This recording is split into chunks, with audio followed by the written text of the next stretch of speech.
আন্দোলনের মাস্টার মাইন্ডকে বোতল ছুঁড়ে মারল জগন্নাথ শিক্ষার্থীরা। এবং শুধু তাই নয়, মাহফুজ আলমকে সামনে রেখে ভুয়া ভুয়া স্লোগানে ছিল জগন্নাথ বিশ্ববিদ্যালয় আন্দোলন।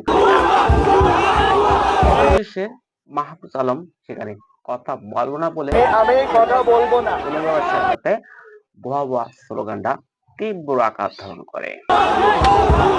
জগন্নাথ বিশ্ববিদ্যালয়ের শিক্ষার্থীরা আন্দোলন করছে, হঠাৎ মাহফুজ আলম সেখানে যাইয়া তাদেরকে বুঝাইতেছিল। সে সময় একজন ক্ষিপ্ত হয়ে পানির বোতল নিয়ে নিক্ষেপ করে এবং সেখানে পানির বোতল দিয়ে তারা আন্দোলন শুরু করছে। পানির বোতল দিয়ে এটা কি কারণ হলো, এনসিপি নেতা কর্মীরা যখন শেখ হাসিনা পতনের আন্দোলন করছিল তখন তারা সরকারি পক্ষ থেকে ঠান্ডা পানি দিয়ে ঠান্ডা করছিল। কিন্তু জগন্নাথ বিশ্ববিদ্যালয়ের শিক্ষার্থীরা যখন আন্দোলন করে তখন তারা জল কামান নিক্ষেপ করে এবং পুলিশের বাধায় সক্ষম হয়।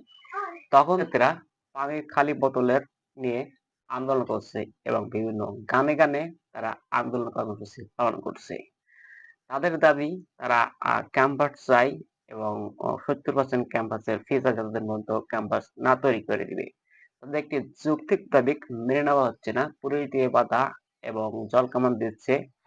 মাহফুজ আলম তাদেরকে বুঝাতে গেছে, তারা বুঝবে কি তাদের একটি যৌক্তিক দাবি, তারা দাবি ছেড়ে দিয়ে কি রাস্তা ছেড়ে চলে যাবে?